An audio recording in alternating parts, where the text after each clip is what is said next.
اهلا بيكم في كروشيه وفينتيز. في فيديو النهارده هنعمل مشروع سهل جدا مناسب للمبتدئين. هو عبارة عن محفظة صغيرة أو حافظة للعملات المعدنية أو الفلوس الفكة. شكلها مودرن جدا وألوانها صيفي ومبهجة، وكمان أي حد مبتدئ يقدر يعملها بسهولة. هنعمل مع بعض مشروع النهاردة خطوة بخطوة لأي حد لسه بيتعلم كروشيه، من أول غرزة لحد التشطيب الأخير. برضو المشروع ده ميزته إنه ممكن يتعمل من بواقي الخيوط بمنتهى السهولة، وكمان ممكن أي حد لسه بيتعلم إزاي يعمل الجراني سكوير يتابعنا فيه. بنعمل فيه غرز أساسية وبتتكرر كتير في مشاريع الكروشيه عامة.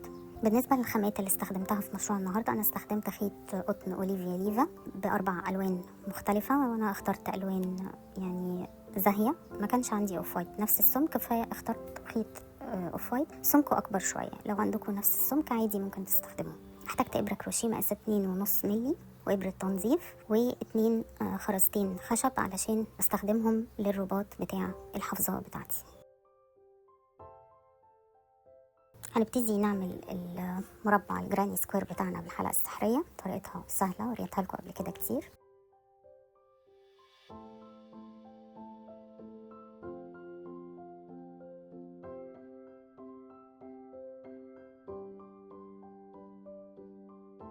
وبعدين هعمل 8 غرز حشو داخل الحلقة.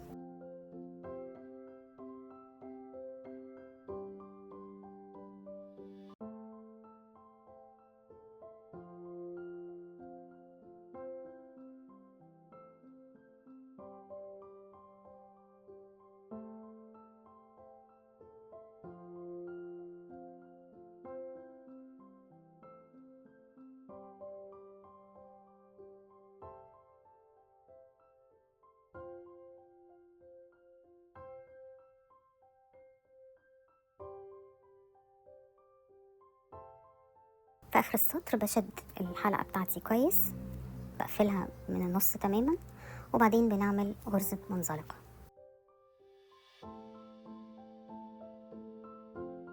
السطر اللي بعده هعمل سطر من غرز عمود بلفة. أول غرزة مش هعملها بسلاسل بداية زي ما بنعمل، ده تكنيك جديد هجربوه معايا وهيفرق معاكم جدا. هعمل غرزة حشو، وبعدين هاخد حلقة التانية من غرزة الحشو اللي عملتها، هسحب الخيط من داخلها، وهعمل غرزة حشو تانية فوقيها. بالشكل ده أكون عملت 2 حشو فوق بعض، بدل ما أعمل سلاسل البداية اللي بتتحسب بأول غرزة عمود بلفة. طبعا دي بيبقى شكلها مظبوط أكتر، وسمكها كمان بيبقى مظبوط أكتر. هكمل السطر بغرزتين عمود بلفة في كل غرزة تزايد لآخر السطر.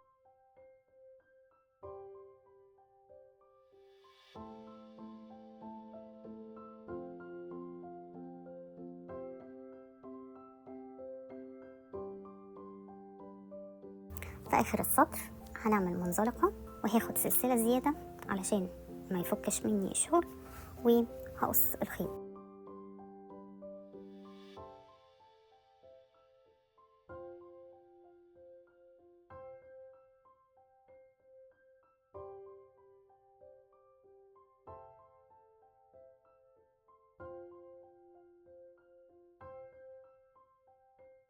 هستخدم في السطر اللي بعده لون جديد. هوصل الخيط في أي غرزة، وهبتدي أعمل غرزة البف أو الغرزة المنفوخة. الغرزة دي عبارة عن لفات بسحبها من غير ما أقفلها كغرزة كاملة. فأنا هعمل غرزة البف بتاعتي ب5 لفات، وبعدين وراها سلسلتين.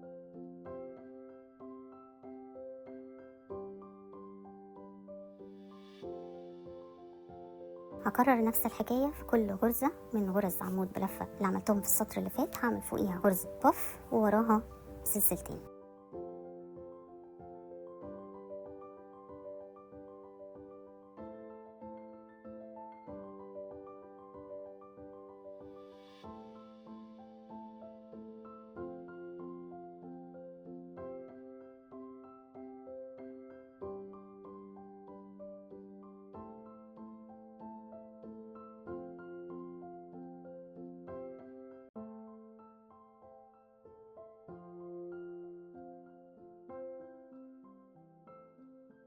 في آخر السطر هعمل منزلقة في أول غرزة بف عملتها، وبعدين منزلقة كمان في الفراغ السلسلتين اللي وراها علشان عايزة ابتدي السطر اللي بعده من الفراغ، وهكمل بنفس الخيط.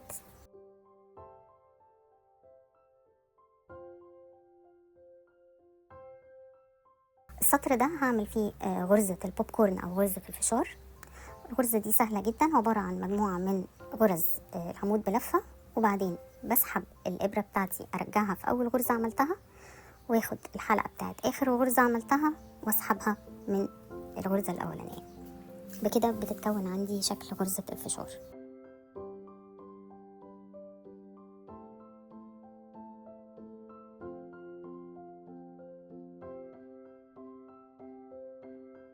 فاحنا هنعمل غرزة فشار مكونة من 6 عمود بلفة. لما بوصل للعمود السادس بسحب الإبرة من الحلقة، وبعدين أدخلها في أول حلقة واسحب آخر حلقة من جواها.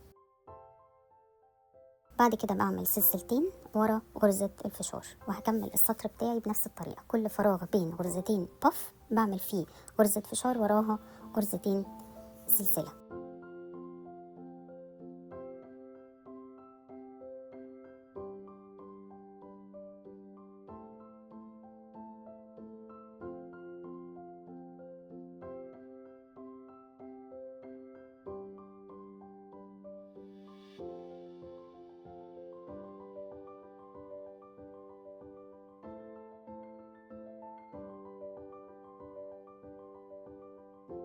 في آخر السطر ده هقفل بمنزلقة وأعمل سلسلة وهقص الخيط لأني هكمل بلون تاني.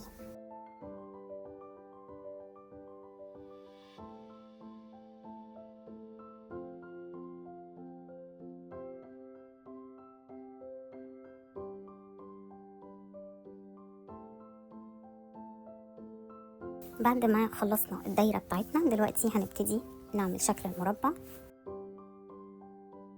هعمل اللون الأساسي اللي هو الأوف وايت، هبتدي أثبته في أي فراغ، وهبتدي أعمل غرز الزاوية أو غرزة الكورنر الأولاني. هعمل غرزتين عمود بلفة. زي ما قلت لكم أنا الخيط بتاعي السمك بتاعه أكبر شوية من باقي الألوان، فأنا بعمل بس غرزتين عمود بلفة علشان الخيط ده سميك شوية. لو انتوا استخدمتوا خيط رفيع نفس خيط الأوليفيا ليفا هتعملوا 3 عمود بلفة بدل 2 عمود بلفة في السطر ده والأسطر اللي بعده. فأنا عملت 2 عمود بلفة وراهم سلسلة. أنا كده عملت نص الكورنر الأولاني، وبعدين هيبقى عندي في كل جنب 3 فراغات. ال3 فراغات هعمل في كل فراغ 2 عمود بلفة وراهم سلسلة. بعد ما خلصت غرز الجنب هوصل تاني للكورنر اللي بعد كده اشتغل فيه 2 عمود بلفة سلسلتين 2 عمود بلفة.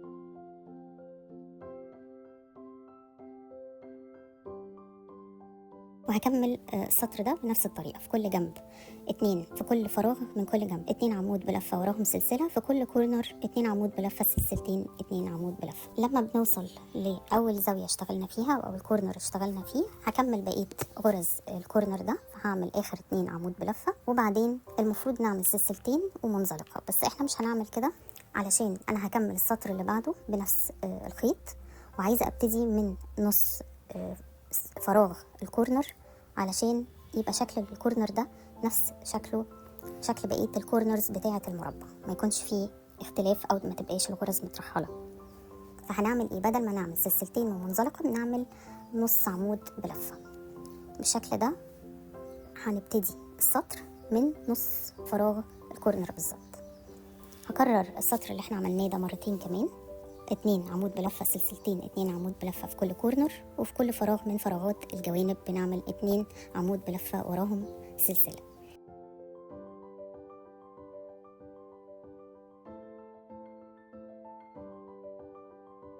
طبعا فراغات الكورنر بتزيد 1 مع كل سطر بنزوده.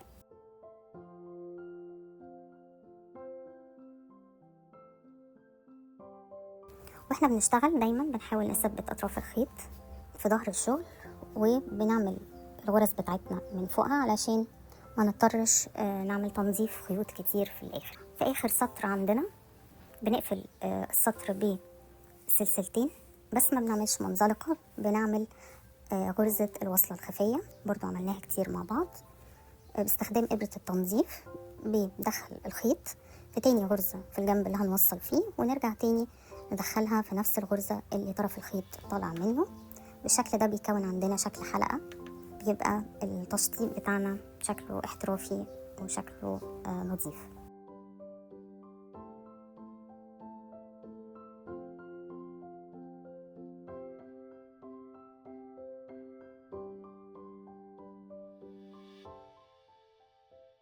طبعا هنخيط طرف الخيط الزيادة في ظهر الشغل بتاعنا وهنقص الزيادات.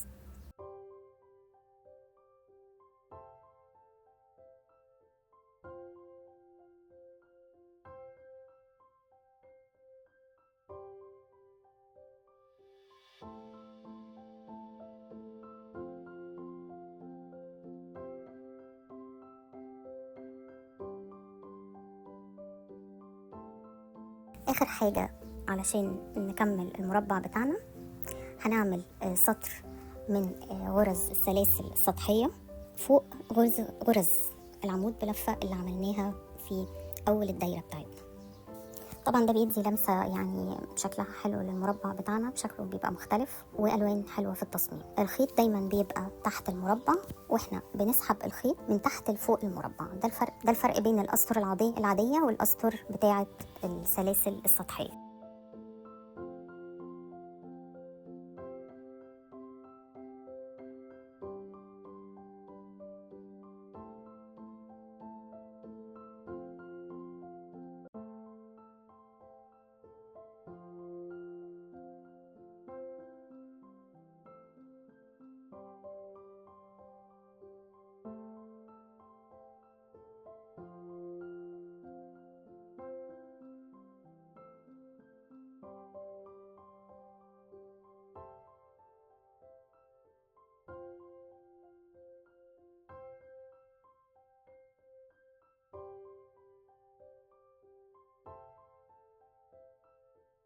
أنا عملت السطر ده كررته مرتين، كل مرة فيهم بلون مختلف.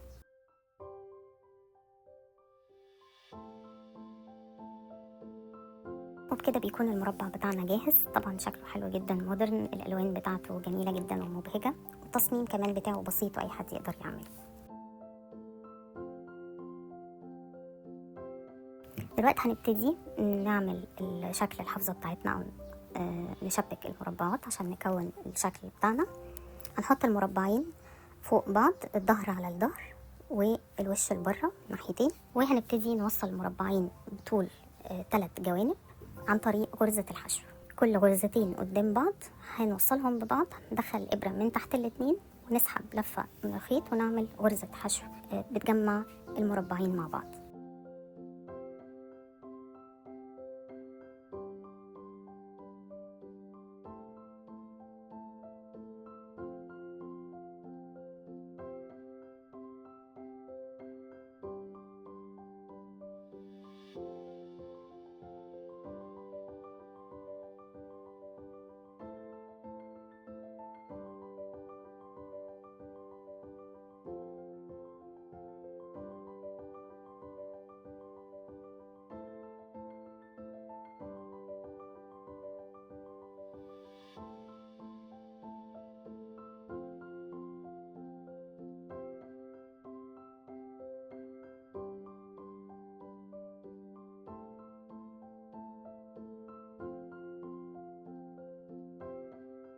بعد ما بنخلص تشبيك المربعات هنوصل عند الطرف اللي فوق المفتوح اللي احنا ما شبكناهوش. هنبتدي نشتغل على كل طرف في كل مربع لوحده من غير ما نوصلهم ببعض.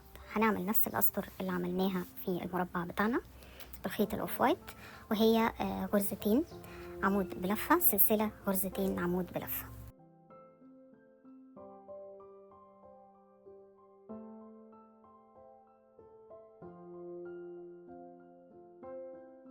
طبعا بنشتغل داير ما يدور الحرف بتاع المربعين مع بعض في شكل دائري. هنكرر السطر ده 3 مرات وبكده نكون خلصنا شغل على الحافة بتاعة الحافظة بتاعتنا.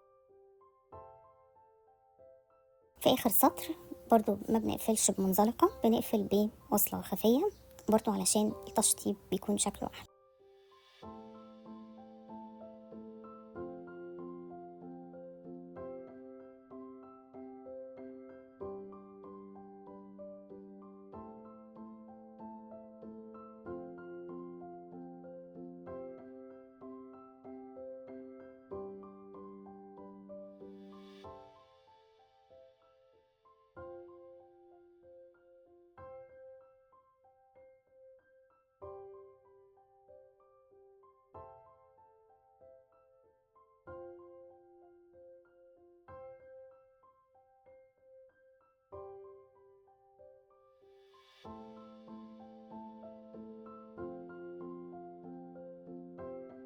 كده يبقى الحفظة بتاعتنا خلصت. ناقص بس نعمل الرباط اللي بيقفلها. انا عملته بسيط جدا بغرز سلاسل. طبعا لو الخيط بتاعكم رفيع تقدروا تعملوه بخيط 2 دبل او ب3 مع بعض. سلسلة عادية جدا. ركبت في اخر الطرفين بتوعها الخرز الخشب بتاعنا.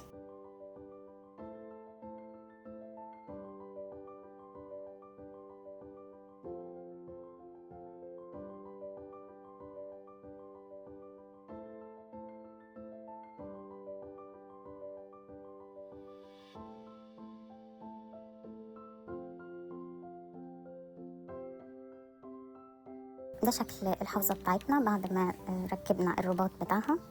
طبعا شكلها جميل جدا، سهلة جدا جدا وبسيطة، بس عملناها من مربعين جراني سكوير.